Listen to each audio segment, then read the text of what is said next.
সবাইকে স্বাগত। ধন্যবাদ সবাইকে। আজকে করোনা মহামারী থেকে আজকে আমাদের যে অনলাইন ক্লাস অব্যাহত আছে, তাই তোমরা আমাদের ক্লাসগুলো ফলো করবে এবং ইউটিউব চ্যানেলটি দেখবে। তোমাদের অনেক উপকার হবে, যেহেতু তোমরা যাতে ভুলে না যাও। তার জন্য সরকার যে উদ্যোগটি যে উদ্যোগটি নিয়েছেন, এই উদ্যোগটি সবচেয়ে ভালো।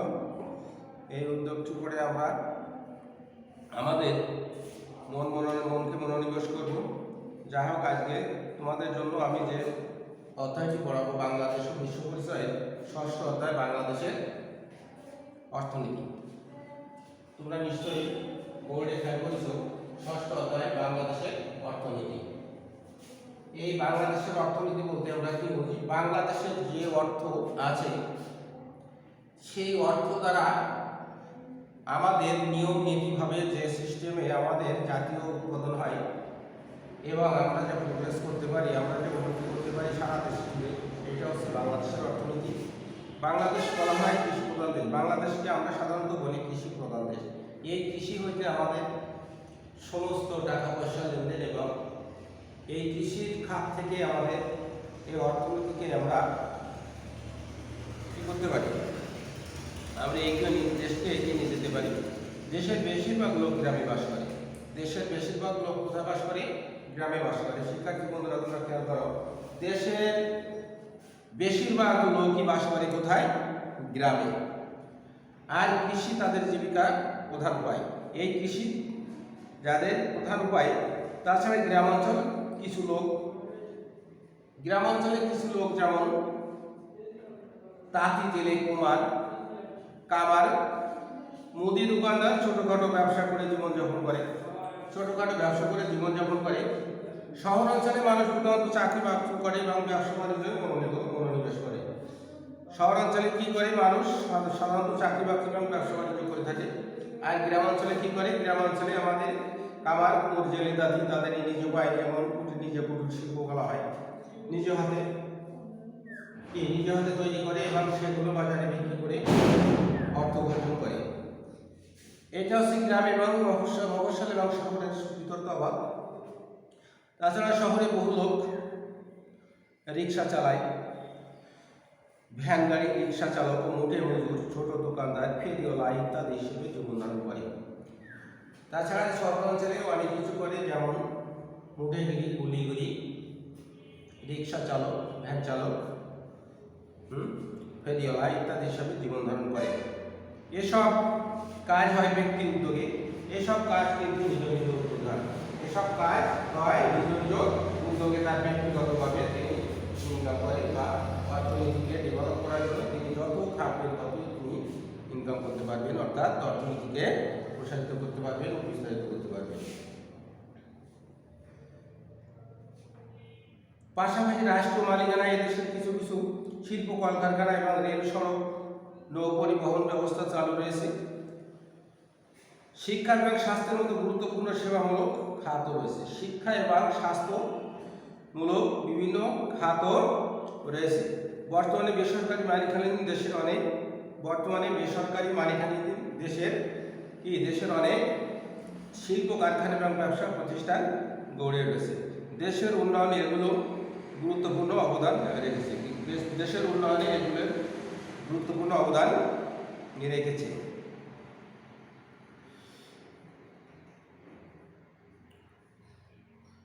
তাছাড়া বিপুল সংখ্যক মানুষের কর্মসংস্থানের ব্যবস্থা হচ্ছে এই খাত থেকে। এইভাবে সরকারি এবং বেসরকারি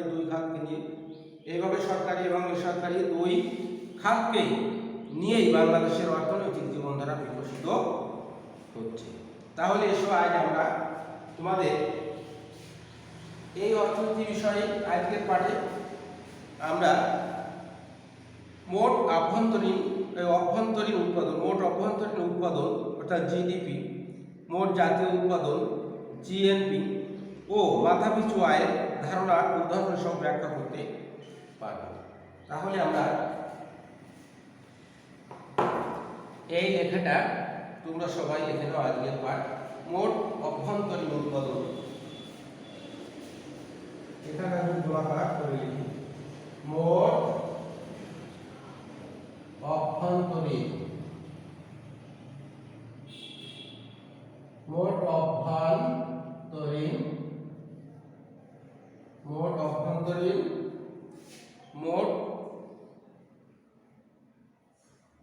অভ্যন্তরীণ উৎপাদন, মোট জাতীয় উৎপাদন, অভ্যন্তরীণ উৎপাদন, মোট জাতীয় উৎপাদন,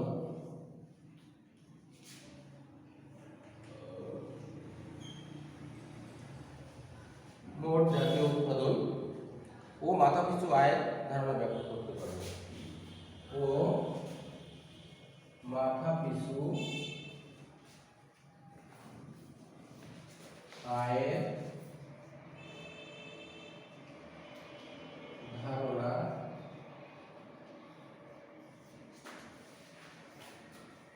ব্যাখ্যা করতে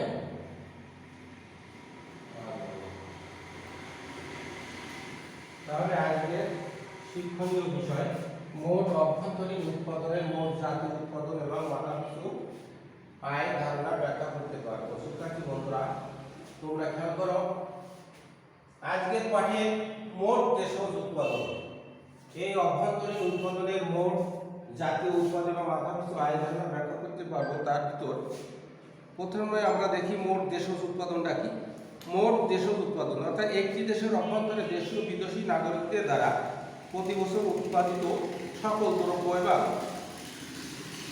সেবার মোট আর্থিক মূল্য হচ্ছে মোট দেশের দেশজ উৎপাদন।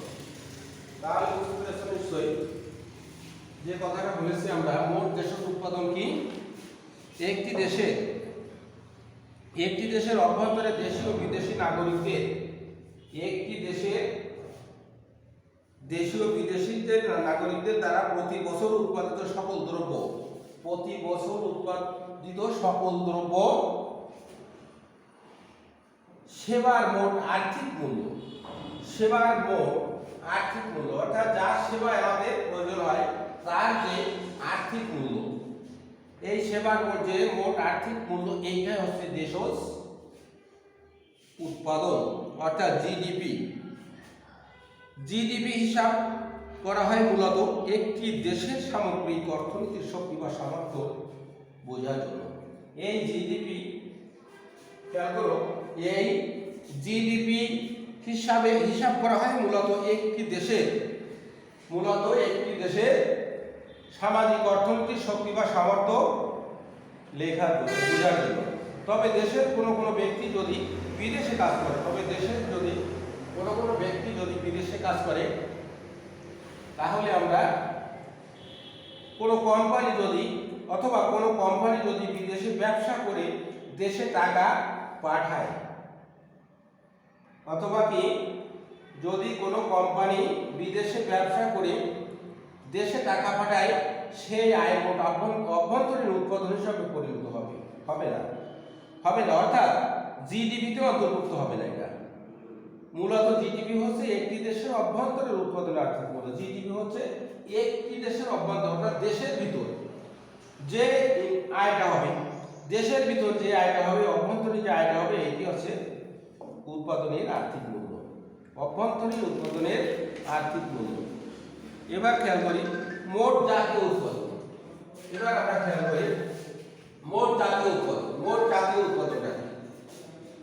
মোট জাতীয় উৎপাদন হচ্ছে একটি দেশের নাগরিক নির্দিষ্ট সময়ে, সাধারণত 1 বছর, একটি দেশের নাগরিক নির্দিষ্ট সময় বলতে আমরা কি বলি, 1 বছর ধরা যায়, মোট 1 বছর, সাধারণত 1 বছর যে সকল দ্রব্য সেবা উৎপাদন হয় তার মোট আর্থিক মূল্য হচ্ছে মোট জাতীয় উৎপাদন।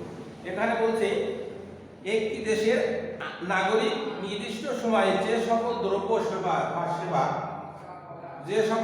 বা সেবা উৎপাদন করে তার মোট আর্থিক মূল্য হচ্ছে মোট জাতীয় উৎপাদন। এইটা আমরা খেয়াল করি, অর্থাৎ একটি দেশের নাগরিক নিজ দেশ সহ বিশ্বের যেখানেই চাকরি বা ব্যবসা করুক না কেন, যখন তাদের অর্জিত আয় দেশের যখন তাদের অর্জিত আয় দেশের অর্থনীতিতে যুক্ত হয় তখন তা মোট জাতীয় উৎপাদন হিসেবে বিবেচিত হয়। তাহলে শিক্ষার্থী বন্ধুরা, তোমরা নিশ্চয়ই বুঝতে পেরেছো দেশের অর্থনীতি বা জাতীয় উৎপাদন হিসেবে কখন বিবেচিত হয়। একটি দেশের, আমি আরেকবার বলি, একটি দেশ যদি বাইরের দেশ থেকে ব্যবসা বাণিজ্য করে বাংলাদেশের টাকা পাঠায় এবং এই দেশে যখন এই অর্থনীতিতে যুক্ত হয় তখন মোট জাতীয় উৎপাদন হিসাবে সেটা বিবেচিত হবে। জিএনপি হিসাব করা হয় একটি দেশের নাগরিকদের অর্থনৈতিক অবদান বোঝার জন্য। জিএনপি হিসাব করা হয় কিভাবে? জিএনপি হিসাব করা হয় একটি দেশের নাগরিকের অর্থনৈতিক অবদান বোঝার জন্য। যেমন কোনো ব্যক্তি বা প্রতিষ্ঠান বিদেশে চাকরি বা কোনো ব্যবসা করতে গেলে অর্জিত অর্থের যে পরিমাণ অর্থ বৈধ হতে বাংলাদেশে পাঠায়। একটি দেশ যদি অন্য দেশে চাকরি বা ব্যবসা করে অর্জিত যে অর্থের যে পরিমাণ অর্থ বৈধভাবে বাংলাদেশে পাঠায় তা বাংলাদেশের মোট জাতীয় উৎপাদন এর অংশ হবে। সেটা হবে মোট বাংলাদেশের জাতীয় উৎপাদনের একটা অংশ। এবার খেয়াল করি, তাহলে নিশ্চয় বুঝতে পেরেছো মোট দেশের উৎপাদন কি এবং মোট জাতীয় উৎপাদন কি, এই দুটো বিষয়ে আমরা মোটামুটি একটা ধারণা পেয়েছি। এবার দেখি মাথা পিছু আয়। দেশের মাথা পিছু আয় কি, এটা একটু খেয়াল করে শুনবে, কারণ সবাই তো এক একটি মাথা আমাদের। তাহলে এই মাথা গণনা করে বাংলাদেশ সরকার যে মাথা পিছু আয়ের একটা হিসাব করেছে, এই হিসাবটা কি? তাহলে নিশ্চয়ই একে অপরে নিজেই ব্যক্তিগতভাবে ইনকাম করা প্রয়োজন। তাই বলছে দেশের মাথা পিছু আয়, অর্থাৎ একটা গড়ায় মাথা পিছু কত আয় হয়। একটি দেশের মোট জাতীয় আয়কে সেই দেশের মোট জনসংখ্যা দ্বারা ভাগ করলে তাহলে কি একটি দেশের মোট জনসংখ্যাকে, এই মাথা পিছু আয়টাকে আমরা ভালো করে খেয়াল করি। বলছে একটি দেশের মোট জাতীয় আয়কে সেই দেশের মোট জনসংখ্যা দ্বারা ভাগ করলে মাথা পিছু পাওয়া যায়, মাথা পিছু আয় পাওয়া যায়। তাহলে নিশ্চয় শিক্ষার্থী বন্ধুরা তোমরা বুঝতে পারছো মাথা পিছু আয়টা কি। একটি দেশের মোট আয়কে তার দেশের জনসংখ্যা দ্বারা বিভক্ত করলে যে অর্থটা দাঁড়ায় সেটাই হচ্ছে দেশের মাথা পিছু আয়, সেটাই মাথা পিছু আয় পাওয়া যায়। এর মাধ্যমে একটি দেশের মানুষের আর্থিক জীবনযাত্রার মান নির্ধারণ করে। মানুষের আর্থিক জীবনযাত্রার মান নির্ধারণ করা হয় যে দেশের মাথা পিছু আয় যত বেশি হয়। যে দেশের মাথা পিছু আয় যত বেশি হয় তত বেশি সে দেশের জনগণের জীবনযাত্রার মান তত উন্নত হবে। নিশ্চয়ই তোমরা এই সম্পর্কে ধারণা পেয়েছ। একটি দেশের মাথা পিছু আয় যত বেশি হবে সেই দেশের জনগণের জীবনযাত্রা মান কিন্তু ততটা উন্নত হবে এবং অর্থনীতি তত বেশি সমৃদ্ধ বা বৃদ্ধি পাবে। ঠিক আছে শিক্ষার্থী বন্ধুরা, নিশ্চয় তোমরা বুঝতে পারছো মাথা পিছু আয়টা কি। এবার দেখি মাথা পিছু আয় সমানে কি করা যায়। মাথা পিছু, আমি এটা পরিষ্কার করে দিই, মাথা পিছু আয়টা কি এখানে খেয়াল করো। মাথা পিছু আয় সমান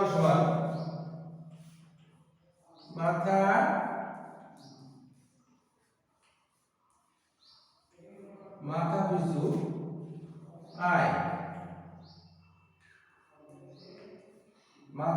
আয়, সমান আমরা নিচে লিখি মাথা পিছু আয় সমান, খেয়াল করো মাথা পিছু আয় সমান কোন নির্দিষ্ট বছরের মোট জাতীয় আয়, কোন নির্দিষ্ট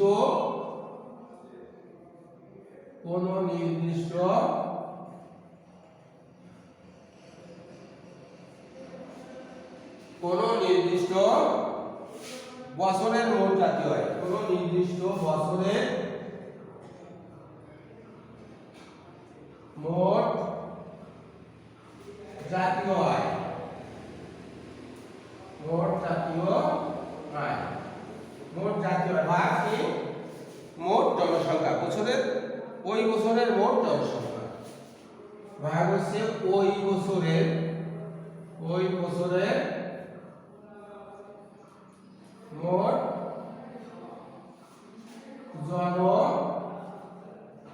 জনসংখ্যা। তাহলে শিক্ষার্থী বন্ধুরা তোমাদের হয়তো বুঝতে কোনো সমস্যা নেই, যেহেতু এখানে সুন্দর করে বলে দিয়েছে মাথা পিছু আয়টা কি। এখানে মাথা পিছু আয় সমান কোন নির্দিষ্ট বছরের মোট জাতীয় আয় ভাগ ওই বছরের মোট জাতীয় জনসংখ্যা, ওই বছরের মোট জনসংখ্যা। তাহলে ধরা যাক 2011 সালে একটি দেশের মোট জনসংখ্যা ছিল 10 কোটি। খেয়াল করো, ধরা যাক 2011 সালে দেশের মোট জনসংখ্যা ছিল 10 কোটি এবং ওই সময় মোট জাতীয় উৎপাদন বা আয় হলো 5,000 কোটি মার্কিন ডলার। 5,000 কোটি মার্কিন ডলার। সুতরাং মাথা পিছু আয় হবে কি 5,000 কোটি মার্কিন ডলার ভাগ 10 কোটি সমান 500 মার্কিন ডলার। তাহলে মাথা পিছু আয়। এবার আমরা এটাকে পরিষ্কার করে দিয়ে এখানে লিখতে পারি তোমাদের মোট, এখানে বলছে মাথা পিছু আয় দেখালাম। এবারে ধরা যাক 2011 সালে মোট জনসংখ্যা ছিল 10 কোটি এবং ওই সময়ে মোট জাতীয় উৎপাদন হলো 5,000 কোটি টাকা। একদম সহজ। তাহলে সুতরাং মাথা পিছু আয় আমরা কি বের করতে পারি? মাথা পিছু আয়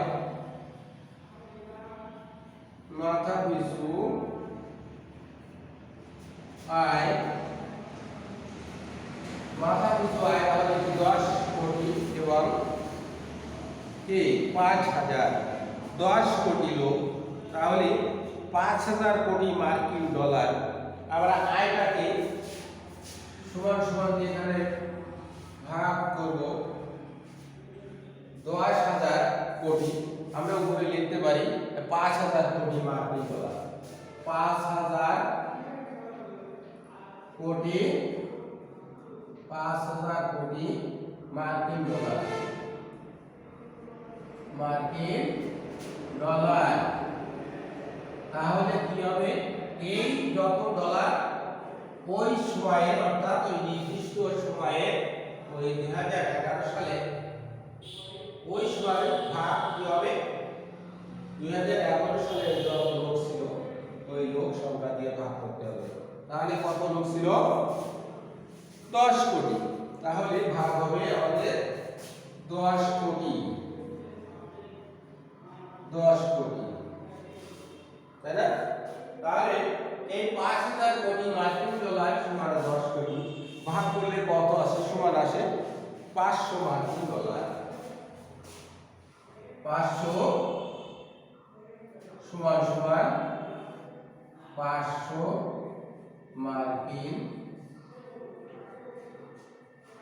ডলার। তাহলে শিক্ষার্থী বন্ধুরা তোমরা নিশ্চয়ই বুঝতে পেরেছো আজকের পাঠে বাংলাদেশের অর্থনীতির বিষয়টা কি, মাথা পিছু আয়, বাংলাদেশের অর্থনীতি, মাথা পিছু উৎপাদন এবং তার কতটা মাথা পিছু আয়।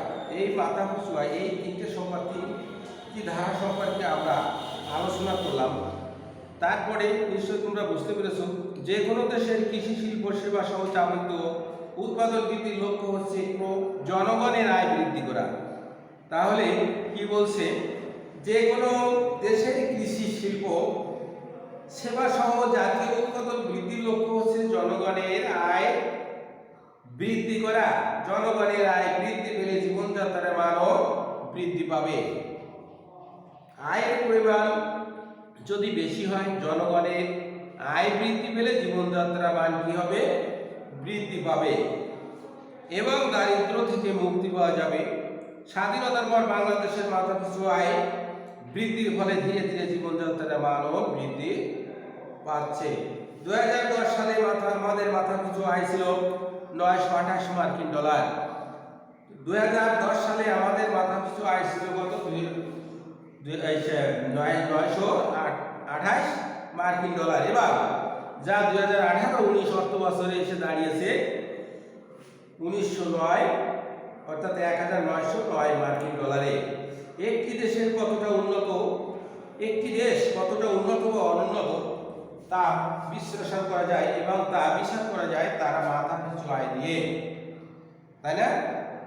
তাহলে আমরা কতগুলো সূচক বা মানদণ্ডের সাহায্যে, এই মানদণ্ডগুলো হলো দেশটির মোট জাতীয় উৎপাদন, এই কয়েকটি মানদণ্ডের ভিত্তিতে আমরা আমাদের দেশের অর্থনৈতিক যে উৎপাদন সেটা আমরা বের করতে পারি কি দিয়ে? দেশটির মোট জাতীয় উৎপাদন, জনগণের মাথাপিছু আয়, জীবনযাত্রার মান প্রভৃতি। এই জীবনযাত্রার মান কিভাবে বৃদ্ধি হবে?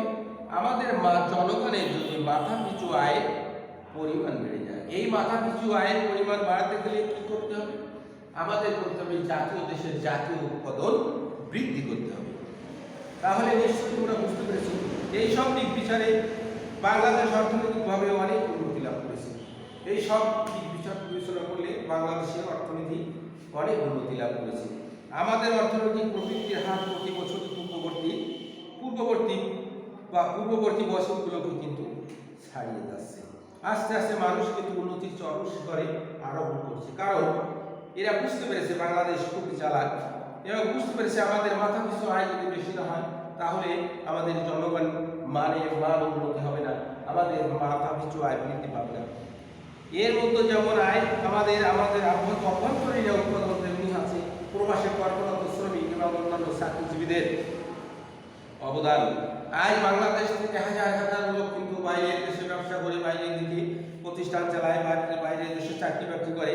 তারা যে টাকাগুলো আমাদের এই অর্থনীতিকে কি করে, যুক্ত করে, অর্থনীতির সাথে যুক্ত করে আমাদের আয়ের পথটা বাড়িয়ে দেয়, সরকারি কোষাগারে আসে এবং আমাদের আয়ের পথটা বাড়িয়ে দেয়। বাংলাদেশ ব্যাংকের এক হিসাবে দেখা যায় 2004-05 অর্থ বছরে যেখানে বাংলাদেশের মোট দেশের উৎপাদনের জিডিপি পরিমাণ ছিল 3,70,707 কোটি টাকা। মোট দেশের উৎপাদন ছিল কত? 2004-05 সালে ছিল জিডিপিতে ছিল 3,70,707 কোটি টাকা, যেখানে 2018-19 অর্থ বছরের পরিমাণ বেড়েছে 25,37,177 কোটি টাকায় দাঁড়িয়েছে। তাহলে এগুলো দিক আমরা লক্ষ্য করলে দেখতে পাবো সত্যি আমাদের মাথাপিছু আয় পরপর বৃদ্ধি পাচ্ছে এবং বাংলাদেশ উন্নতির একটা চরম শিখরে আরোহণ করছে। দেশের কৃষি শিল্প এবং সেবা খাতে উৎপাদন আয় বৃদ্ধির মূল লক্ষ্য হচ্ছে জনগণের জীবনযাত্রা মান বৃদ্ধি। আমাদের মূল লক্ষ্য কি? জীবনযাত্রার মান বৃদ্ধি। দেশের উৎপাদন বাড়লে জনগণের জীবনযাত্রার উপর তার প্রভাব পড়বে, দারিদ্রতা হ্রাস পাবে, মানুষের ক্রয় ক্ষমতা বাড়বে, কর্মসংস্থানের সুযোগ বাড়বে, বেকারত্ব হ্রাস পাবে। এগুলো নিশ্চয়ই খেয়াল করতে হবে। এরপর কি হবে? কোনো কারোর সঙ্গে যদি আমাদের জনগণের জনসংখ্যা বৃদ্ধির হারকে নিয়ন্ত্রণে রাখা হয় তবে প্রবৃদ্ধির সূচকে আমাদের দেশ অনেক এগিয়ে যাবে। আজ তাহলে এই পর্যন্ত তোমরা নিশ্চয়ই বুঝতে পেরেছো। আজ আমাদের ছিল 6ষ্ঠ অধ্যায়ে বাংলাদেশের অর্থনীতি। এই বাংলাদেশের অর্থনীতি বিষয়ে তোমরা নিশ্চয়ই বুঝতে পেরেছো মোট আমাদের কি কি বিষয় করতে হবে, কয়টি বিষয়, কয়টি ধাপে ধরে রাখতে হবে? 3টি ধাপ। যেমন কি মাথাপিছু আয়, জাতীয় উৎপাদন এবং আরেকটা কি মান উন্নয়ন অর্থাৎ মোট জাতীয় উৎপাদন হচ্ছে মোট দেশের উৎপাদন, জাতীয় উৎপাদন আর হচ্ছে মাথাপিছু আয়। এই 3টে ধাপে আমরা খেয়াল করবো এবং আমাদের এই বাংলাদেশকে উন্নতি চরম শিখরে আরোহণ করতে হলে আমাদেরকে হিসাব দিতে হবে মাথাপিছু আয় বাড়াতে হলে। মাথাপিছু আয় বাড়লে আমাদের জনগণের কী হবে? জনগণের মাথাপিছু মানটা বেড়ে যাবে। যেহেতু আমরা দিন দিন আমাদের বাংলাদেশ কিন্তু উন্নতি চরম শিখরে আরোহণ করছে, আমরা বুঝতে পেরেছি, আমরা বুঝি কীভাবে ইনকাম করতে হয়, কীভাবে বৃদ্ধি করতে হয় এই অর্থনীতি। তা যাই হোক, এই পর্যন্ত তোমরা ভালো থাকো, সুস্থ থাকো, করোনা কালে তোমাদের কোনো বাড়ি থেকে বেরোবে না, সবাই মাস্ক পরবে, এই বিষয়টা খেয়াল করবে। সামনে আসছে হয়তো তোমাদের আর অনলাইন ক্লাস 1 তারিখে নেওয়া হবে না, তোমরা সেদিকে লক্ষ্য রাখবে। এই জন্য তোমাদের এই ক্লাসগুলো ফলো করবে, তাহলে নিশ্চয়ই তোমরা অবগত হবে। ধন্যবাদ সবাইকে, ধন্যবাদ শিক্ষার্থী বন্ধুদের।